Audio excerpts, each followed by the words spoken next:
রাধে কৃষ্ণ বন্ধুরা।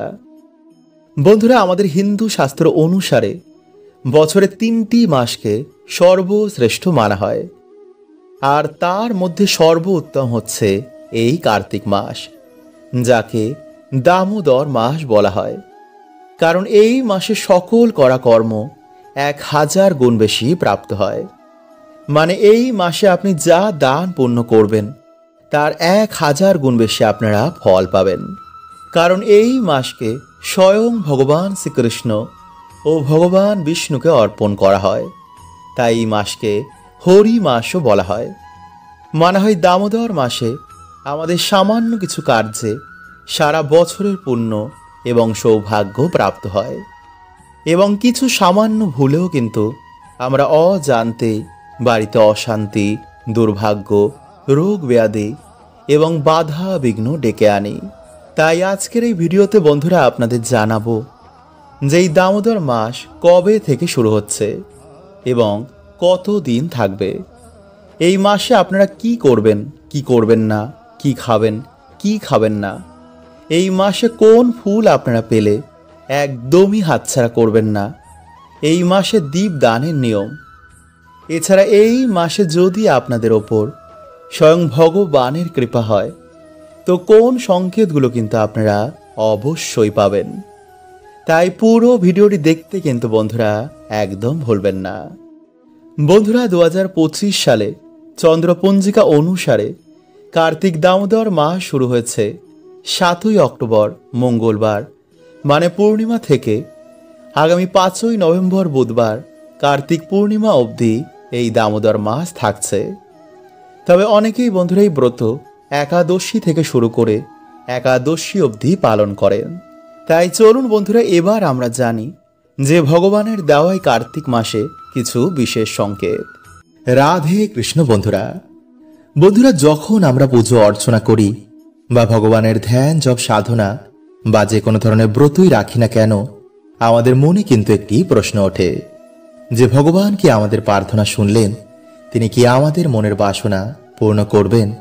আসলে বন্ধুরা, যখন আমরা পুজো করতে বসি তখন কিন্তু ভগবান আমাদের কিছু না কিছু অবশ্যই সংকেত দেন। কারণ ভক্তের ডাকে ভগবান ভক্তের বাড়িতে ছুটে আসেন। তাই পুজো করার সময় যদি বন্ধুরা আপনারা এই সংকেতগুলো পান তো ভাববেন ভগবান আপনার পাশেই দাঁড়িয়ে রয়েছেন। তাই যতই জীবনে বন্ধুরা খারাপ সময় আসুক না কেন, ভগবান আপনার সাথে ছিলেন এবং সর্বদা থাকবেন। তাই মনের বিশ্বাস কিন্তু আপনারা একদম হারাবেন না। কেউ আপনার পাশে থাকুক আর নাই থাকুক, ভগবান আপনার পাশে ছিল এবং সর্বদা থাকবে। শুধু কর্মের অনুসার বন্ধুরা আমাদের সুখ দুঃখ এই জীবনে ভোগ করতে হয়। ভগবানকেও কিন্তু এই মর্তলোকে এসে অবতার রূপে বিভিন্ন সুখ দুঃখ ভোগ করতে হয়েছে। তাই দুঃখ শেষ হয়ে যাওয়ার পর আবার কিন্তু আমাদের জীবনে সৌভাগ্যের উদয় হয়। তাই ভিডিওটি কিন্তু বন্ধুরা আপনারা অবশ্যই পুরো দেখুন, এবং ভিডিওটি বন্ধুরা আপনারা একটি লাইক করে কমেন্টে হর হর মহাদেব ও জয় শ্রীকৃষ্ণ অবশ্যই লিখুন। বন্ধুরা, পুজোর সময় যখন ভগবান খুবই প্রসন্ন হন তখন তিনি ভক্তকে সবার আগে যে সংকেতটি দেন তার মধ্যে প্রথম হচ্ছে প্রদীপের আলো অধিক মাত্রায় হঠাৎ করেই বেড়ে যাওয়া। এটি বন্ধুরা সংকেত দেয় যে ভগবান আপনার পুজোয় খুবই সন্তুষ্ট হয়েছেন। নাম্বার 2, পুজো করার সময় যদি বন্ধুরা আপনারা দেখেন যে ধূপকাঠি থেকে ধোঁয়া বেরিয়ে ভগবানের দিকে যাচ্ছে বা আপনার দিকে আসছে, বা হঠাৎ করে ধূপকাঠি থেকে ধোঁয়া বেরিয়ে কোনো শুভ চিহ্ন নিয়েছে, যেমন ওমের চিহ্ন ধারণ করেছে, তো বন্ধুরা ভাববেন ভগবান আপনার পুজোয় খুবই প্রসন্ন হয়েছেন এবং তার আশীর্বাদ সর্বদাই আপনার ওপর রয়েছে। নাম্বার 3, বন্ধুরা পুজো করার সময় যদি আপনার বাড়িতে হঠাৎ করে কোনো অতিথি চলে আসে বা কোনো পশু পাখি এসে আপনার দরজার সামনে এসে দাঁড়ায়, তো বন্ধুরা এটিও কিন্তু বাড়িতে সৌভাগ্য আগমনের সংকেত দেয়। নাম্বার 4, বন্ধুরা হঠাৎ করে যদি পুজোর সময় ভগবানের চরণ থেকে বা ভগবানকে অর্পণ করা একটি ফুল আপনার সামনে এসে পড়ে বা আপনার দিকে এসে পড়ে, তো বন্ধুরা ভগবান আপনাকে সংকেত দিচ্ছেন যে আপনার দ্বারা করা পুজো ভগবান স্বীকার করেছেন এবং আপনার মনোবাসনা অবশ্যই পূর্ণ হবে। নাম্বার 5, বন্ধুরা পুজো করার সময় যদি আপনার বাড়ির বাইরে থেকে ঘণ্টা, কাসর বা শঙ্খের আওয়াজ আপনি মাঝের মধ্যেই পান, তো বন্ধুরা এটিও কিন্তু সৌভাগ্য আগমনের সংকেত দেয়। নাম্বার 6, বন্ধুরা পুজো করার সময় যদি আপনার বাড়িতে কোনো ব্রাহ্মণ বা কোনো ভিখারি আসেন, তো অবশ্যই কিন্তু তাকে কিছু না কিছু দান করুন, কারণ ভগবান বিভিন্ন রূপে ভক্তের বাড়িতে এসে ভক্তের দুর্ভাগ্যকে তিনি নিয়ে নেন। নাম্বার 7, বন্ধুরা যদি কোনো শুভ দিন বা পুজো করার সময় হঠাৎ করে যদি আপনারা কোনো সুন্দর গন্ধ পান, তো এটিও সংকেত দেয় যে আপনাদের ইষ্টদেব আপনাদের আশেপাশে রয়েছে। নাম্বার 8, বন্ধুরা ভগবানকে কখনো সামান্য দৃষ্টি দিয়ে দেখা যায় না, তাকে অনুভব করা যায়। তাই বলা হয়, যখন ভগবানের কৃপা হয় তখন ভক্তের দু চোখ দিয়ে জল পড়তে শুরু করে। তাই যদি বন্ধুরা আপনাদের পুজো করার সময় বা কোনো মন্দিরে গেলে বা নাম কীর্তন শুনলে দু চোখ দিয়ে জল চলে আসে, তো বন্ধুরা ভাববেন যে ভগবান আপনার সাথে এবং আপনার পাশে সর্বদা রয়েছেন এবং তার বিশেষ কৃপা সदैव আপনার পাশে থাকবে। হরে কৃষ্ণ কৃষ্ণ কৃষ্ণ হরে হরে, হরে রাম রাম রাম হরে হরে। বন্ধুরা কার্তিক মাসে ভুলেও ভগবানের চরণে ফুল অর্পণ করবেন না, নইলে কিন্তু মানুষ তার সর্বস্ব হারিয়ে ফেলে। বিভিন্ন ধরনের বাধা তাকে ঘিরে ফেলে, আর তা পদ্মপুরাণে বর্ণিত রয়েছে। তাই বন্ধুরা আপনাদের সতর্ক করা এটা আমার কর্তব্য। এই মাসে ভুলেও যেন ভগবানের চরণে এই ফুল না পড়ে। বন্ধুরা হিন্দু শাস্ত্রের অনুসার প্রধান 4টি মাসের মধ্যে এই কার্তিক মাস অন্যতম। এই মাসে করা দান, ধ্যান, জপ, তপের ফল 1000 গুণ বেশি প্রাপ্ত হয়। আবার এই মাসে করা কিছু ভুলও মানুষের জীবন নষ্ট করে দেয়। তাই ভুলেও বন্ধুরা এই মাসে ভগবানের চরণে এই ফুল অর্পণ করবেন না। তাই চলুন বন্ধুরা এবার আমরা জেনে নিই যে কোন সেই ফুল। তো নমস্কার বন্ধুরা, আমি রাজু, আর আমাদের চ্যানেলে আপনাদের স্বাগত। তার আগে বন্ধুরা ভিডিওটি একটি লাইক করে কমেন্টে হর হর মহাদেব ও জয় শ্রী কৃষ্ণ অবশ্যই লিখুন। বন্ধুরা ছোটবেলায় আমাদের কানা খুবই দুষ্টুমি করত, তাই যশোদামা একবার তাকে এই কার্তিক মাসেই তার উদরে দড়ি দিয়ে বেঁধে দেন, যাতে আমাদের ছোট্ট কানা দুষ্টুমি করতে না পারে। কিন্তু ভগবানকে কি বাধা কখনোই সম্ভব? আসলে বন্ধুরা শ্রীমদ্ ভগবত পুরাণে অনুসার এই বাঁধন এমনি সেমনি বাঁধন নয়, সেই বাঁধন ছিল প্রেমের বাঁধন। মানে ভগবান শ্রীকৃষ্ণকে আপনি প্রেম দিয়েই বাঁধতে পারেন। তাই এই মাসে করা জপ, তপ, দানের ফল 1000 গুণ বেশি হয়। তাই বন্ধুরা যদি দামোদর মাসের প্রত্যেক দিন ভগবান শ্রীকৃষ্ণের মন্দিরে আপনি গিয়ে একটি মাটির প্রদীপ অর্পণ করতে পারেন, তো আপনাকে আর এই জন্ম মৃত্যুর চক্রে ঘুরতে হবে না। আর যারা প্রত্যেক দিন মন্দিরে যেতে পারবেন না, তারা অতি অবশ্যই বাড়িতে রাধা কৃষ্ণের সামনে একটি প্রদীপ অবশ্যই জ্বালাবেন। বন্ধুরা প্রদীপ 3 ধরনের হয়, 1 কর্পূরের প্রদীপ, 2 তিলের প্রদীপ ও 3 ঘিয়ের প্রদীপ। আপনাদের সাধ্য অনুযায়ী এর মধ্যে যে কোনো একটি প্রদীপ আপনারা ভগবানকে অর্পণ করবেন। তাই চলুন বন্ধুরা বেশি দেরি না করে এবার আমরা জেনে নিই যে কোন সেই ফুল। বন্ধুরা পদ্মপুরাণে অনুসার আপনারা যে কোনো সুন্দর ও সুগন্ধি ফুল আপনারা ভগবানকে অর্পণ করতে পারেন, তবে রক্তবর্ণ, গন্ধহীন, অকালে উৎপন্ন হওয়া এই সমস্ত ফুল ভগবানকে অর্পণ করবেন না। পদ্মপুরাণে বলা হয়েছে, পোকা মাকড় লাগা, মাকড়সা বাসা করেছে জীর্ণ শীর্ণ এমন ফুল দিয়ে ভগবানের পুজো করা উচিত নয়। জ্ঞানমালা শাস্ত্রের অনুসার করি অবস্থায় কোনো ফুলকে ভগবানকে অর্পণ করবেন না। বাসি ফুল অযোগ্য হলেও পদ্ম, বকুল এই সমস্ত ফুলে কিন্তু কোনো দোষ হয় না। শাস্ত্রের অনুসারে কিছু ফুল ভগবানকে অর্পণ করতে বারণ করা হয়েছে, আর তা হল ধুতুরা, অর্ক, করবী, ঝিষ্টি, গিরিকর্ণিকা, কষ্টকারী, শালমলি, শিরিষ, কালকুটজ, এই সমস্ত ফুল ভুলেও ভগবান শ্রীকৃষ্ণকে অর্পণ করবেন না। আর যে সমস্ত ফুল ভগবানের খুবই প্রিয় তা হল মাধবীলতা, কৃষ্ণকলি, কদম, চন্দন জবা, টগর, এই সমস্ত ফুল আপনারা ভগবানকে অর্পণ করতে পারেন। তো চলুন বন্ধুরা, এবার আমরা জানবো যে দামোদর মাস চলাকালীন কি আপনারা খাবেন না।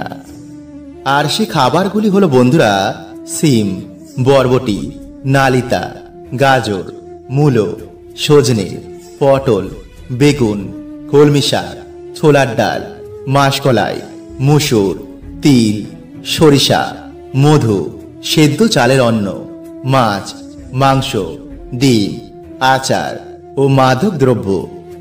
যদি আপনারা এতগুলো ত্যাগ করতে না পারেন তো অন্তত এই মাসে মাছ, মাংস, ডিম, বিউলির ডাল ও মাদক দ্রব্য খাবেন না। বেশি করে আপনারা ভগবানের নাম কীর্তন শুনবেন, পরনিন্দা করবেন না। অন্যের বাড়িতে এই মাসে ভোজন করবেন না। আর কোনো ধরনের বাজে কাজ যাকে শাস্ত্রে বারণ করা হয়েছে তা এই মাসে করবেন না। বন্ধুরা, 18টি পুরাণের মধ্যে গরুর পুরাণে ভগবান বলছেন যে 7 জন ব্যক্তির বাড়িতে কখনো আমাদের অন্ন ভোজন করতে নেই, নইলে দুর্ভাগ্য, রোগ ব্যাধি আমাদের পিছন ছাড়ে না। কারণ বন্ধুরা, আমাদের শরীর হচ্ছে খাদ্য শরীর, তাই সরাসরি খাবারের প্রভাব এসে আমাদের শরীরে ও মনে পড়ে। তাই গরুর পুরাণ বলছে যে 7 জন ব্যক্তির বাড়িতে যদি আমরা কখনো খাবার খাই তো আমাদের নরক যন্ত্রণার মতন দুর্ভাগ্য কিন্তু ভোগ করতে হবে। তাই কোন সেই 7 জন ব্যক্তি, চলুন আমরা জেনে নিই। তার আগে বন্ধুরা, আপনারা ভিডিওটি একটি লাইক করে কমেন্টে হর হর মহাদেব ও জয় শ্রীকৃষ্ণ অবশ্যই লিখুন। নাম্বার 1, বন্ধুরা, যারা কালা জাদু, তুকতাক বা ব্ল্যাক ম্যাজিক এগুলো বেশি করে, বন্ধুরা এমন বাড়িতে কিন্তু আপনারা ভুল করেও খাবেন না। এমনকি প্রসাদও যদি তারা দেয় তো সেই প্রসাদও কিন্তু আপনারা খাবেন না, যদি সেই পুজোতে আপনারা নিজেরা না যান বা নিজের চোখে না দেখেন। নাম্বার 2, যেই বাড়িতে কোনো রিসেন্টলি কোনো অল্প বয়সের মানুষের অকাল মৃত্যু হয়ে গেছে, বন্ধুরা এমন বাড়িতেও কিন্তু আপনারা এই সময় খাবেন না, বিশেষ করে যারা মহিলা বা অসুস্থ যারা রয়েছেন। এবং যদি বন্ধুরা আপনারা পারেন তো এই সময় অবশ্যই তাদের কিছু সাহায্য করুন, কারণ সেই সময় তাদের বাড়ির লোকের মনোবল খুবই দরকার। নাম্বার 3, চরিত্রহীন মহিলাদের বাড়িতে। বন্ধুরা, গরুর পুরাণ অনুসার যে সকল স্ত্রীরা নিজের ইচ্ছায় এমন অধর্মযুক্ত কাজ করে, এমন বাড়িতেও কিন্তু বন্ধুরা ভুলেও কোনো খাবার খেতে নেই। কারণ বন্ধুরা এমন বাড়িতে খাবার খেলে মানুষের মন দূষিত হয়ে যায়, ফলে মানুষের এতে পুণ্য ক্ষয় হয় এবং সৌভাগ্যের নাশ হয়। নাম্বার 4, যারা অন্যকে ঠকিয়ে টাকা অর্জন করে। বন্ধুরা, যে টাকা অন্যের চোখের জলের বিনিময়ে রোজগার হয় সেই টাকা কখনোই মানুষকে শান্তি দেয় না, তাকে এক না একদিন তার পরিবার বা সন্তানের কাছ থেকে দুঃখ ভোগ করতে হবেই। তাই এই বাড়িতে বন্ধুরা অন্যের মধ্যে অন্যের চোখের জল অভিশাপ রয়েছে। তাই এমন অন্ন খেয়ে মানুষের শুধু আমরা অভিশাপ ও দুর্ভাগ্যকে আমাদের জীবনে নিয়ে আসি। নাম্বার 5, বন্ধুরা যে সকল ব্যক্তিরা অন্যের নিন্দা করে এমন বাড়িতেও কিন্তু আপনারা ভুলেও খাবেন না। কারণ বন্ধুরা নিন্দা হচ্ছে এমন একটি জিনিস যা মানুষের সৌভাগ্য নষ্ট করে দেয়, ফলে এমন বাড়িতে খেলে মানুষের পুণ্য নষ্ট হয়ে যায় এবং সৌভাগ্যের নাশ হয়। নাম্বার 6, যারা সর্বদাই অন্যকে হিংসা করে, যারা সহজেই রেগে যায়, বড় ছোটর জ্ঞান রাখে না, অন্যকে ছোট বড় কথা বলে দেয়, এমন মানুষের বাড়িতেও কিন্তু বন্ধুরা আপনারা খাবেন না। কারণ বন্ধুরা যেমন পরিবেশ, যেমন সংকল্প নিয়ে আমরা খাবার খাই, তেমনই আমাদের শরীর, মন ও অরা তৈরি হয়। তাই এর জন্য দেখবেন যে যখন আমরা কোনো মন্দিরে প্রসাদ খাই তখন আমাদের মন, প্রাণ, আত্মা সব যেন পবিত্র হয়ে যায়। এবং যখন আমরা কোনো শ্রাদ্ধ বাড়িতে খাই তখন আমাদের মন, প্রাণ যেন ভার হয়ে যায়। নাম্বার 7, যাদের মধ্যে করুণা নেই, দয়া নেই, মায়া নেই, পশুর মতন আচরণ করে, অপরাধী, এমন বাড়িতেও কিন্তু আপনারা কখনোই খাবেন না। তাই এই ভুলগুলো বন্ধুরা না তো আপনারা করবেন আর না তো এমন বাড়িতে আপনারা খাবেন। বন্ধুরা, আপনারা কি জানেন যে এই 5টি কাজ করলে কখনো মানুষের ওপর ঈশ্বরের কৃপা হয় না, সর্বদাই তাদের জীবনে দুর্ভাগ্য লেগে থাকে। এবং এই কাজগুলো বন্ধুরা করলে মহাদেব প্রচণ্ড রুষ্ট হয়ে যান এবং শনিদেবের বক্র দৃষ্টিও তাদের জীবনে এসে পড়ে। তাই বন্ধুরা, ভুলেও আমাদের এই কাজগুলো কখনো করতে নেই। এমন মানুষ বন্ধুরা কেঁদে কেঁদে চোখের জল ফেললেও ভগবান তাদের প্রার্থনা কখনো শোনেন না। এছাড়া বন্ধুরা, আমরা আজকের এই ভিডিওতে জানব যে পৃথিবীর সব থেকে বড় পাপ কি, কাদের প্রার্থনা ভগবান কখনো শোনেন না। তো নমস্কার বন্ধুরা, আমি রাজু, আর আমাদের চ্যানেলে আপনাদের স্বাগত। তার আগে বন্ধুরা, ভিডিওটি একটি লাইক করে কমেন্টে হর হর মহাদেব ও জয় শ্রীকৃষ্ণ অবশ্যই লিখুন। বন্ধুরা, ভগবান শ্রীকৃষ্ণ বলেন যে মানুষ জীবনে পাপ পুণ্য উভয়ই করে, কিন্তু কিছু মানুষ জীবনে পুণ্য করার আগে পাপকেই বেছে নেয়, যার ফলে বন্ধুরা তার এই জন্ম এবং পরের জন্মের ভাগ্য নির্ধারণ হয়। তাই মানুষদের বন্ধুরা যে কোনো কাজ করার আগে তার পরিণাম কি হবে তা ভাবা উচিত। মানুষ জীবনে অনেক পুজো অর্চনা করে, কিন্তু তার দ্বারা বন্ধুরা এমন কিছু ভুল হয়ে যায় যা তার সমস্ত পুণ্যকেই ঢেকে দেয়। তাই বন্ধুরা, ভগবান শ্রীকৃষ্ণের অনুসার মানুষের সব থেকে বড় পাপ হচ্ছে নাম্বার 1। বন্ধুরা, ভগবান শ্রীকৃষ্ণ বলেন যে সংসারের সব থেকে বড় পাপ হচ্ছে কোনো স্ত্রীর সম্মানের সাথে খেলা করা। কারণ বন্ধুরা, মানুষ এই সংসারে একজন স্ত্রীর গর্ভ থেকেই জন্ম নেয়। তাই বিনা কারণে বন্ধুরা কখনো কোনো স্ত্রীর সাথে কখনো কোনো খারাপ ব্যবহার করতে নেই। তাই যে মনুষ্য বন্ধুরা স্ত্রীর সম্মানের সাথে খেলা করে, তার সাথে বাজে কর্ম করে, তাকেই পাপ বন্ধুরা জন্ম জন্ম ধরে ভোগ করতে হয়। মহাভারতে কৌরবদের বিনাশ হয়েছিল নারীর অসম্মানের জন্য। রাবণ এত জ্ঞানী হওয়া সত্ত্বেও তার বিনাশ হয়েছিল নারীর অসম্মানের জন্য। তাই বন্ধুরা, ভুলেও কখনো আমাদের এই কাজ কখনো করতে নেই।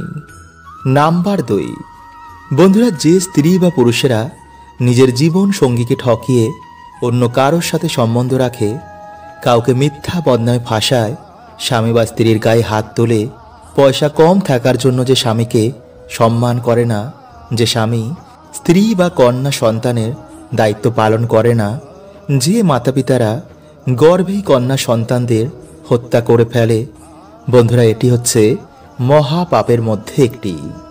নাম্বার 3, ঈশ্বরের অস্তিত্বকে অস্বীকার করা। বন্ধুরা, অনেকেই দুটো বই পড়ে মনে করে যে আমি সব জানি, কিন্তু বন্ধুরা মানুষ এখনো নিজে কেই জানে না, তো যিনি এই অনন্ত ব্রহ্মাণ্ড বানিয়েছেন তাকে কিভাবে মানুষ জানবে? শুধু আমরা মূর্খতার জন্য ঈশ্বরের অস্তিত্বকে চ্যালেঞ্জ করি। নাম্বার 4, বিনা কারণে কারো হত্যা করা। বন্ধুরা, সে পশু পাখি হোক বা মানুষই হোক, ঈশ্বর সবাইকেই সৃষ্টি করেছেন তার বাঁচার জন্য। তাই আমাদের কারো অধিকার নেই যে ঈশ্বরের বানানো সৃষ্টিতে কাউকে মেরে ফেলা। নাম্বার 5, ঘুষ নেওয়া, আত্মহত্যা করা, দেহ ব্যবসা করা, মিথ্যা সাক্ষী দেওয়া, অন্যায়ের প্রতিবাদ না করা, মাতা পিতা গুরুজনদের অপমান করা। বন্ধুরা, হয়তো ঈশ্বর আমাদের সব পাপই ক্ষমা করে দেবেন, কিন্তু যে মা বাবার মনে দুঃখ দেয়, স্ত্রীদের অপমান করে এবং কোনো গরিব দুঃখীর চোখের জলের কারণ হয়ে দাঁড়ায়, তো বন্ধুরা কখনো কিন্তু এমন পাপের ক্ষমা ঈশ্বর আমাদের করবেন না। তাই যদি বন্ধুরা আপনাদের ভিডিওটি ভালো লাগে তো অবশ্যই লাইক, কমেন্ট ও শেয়ার করতে একদম ভুলবেন না। হরে কৃষ্ণা, ওম নমঃ শিবায়।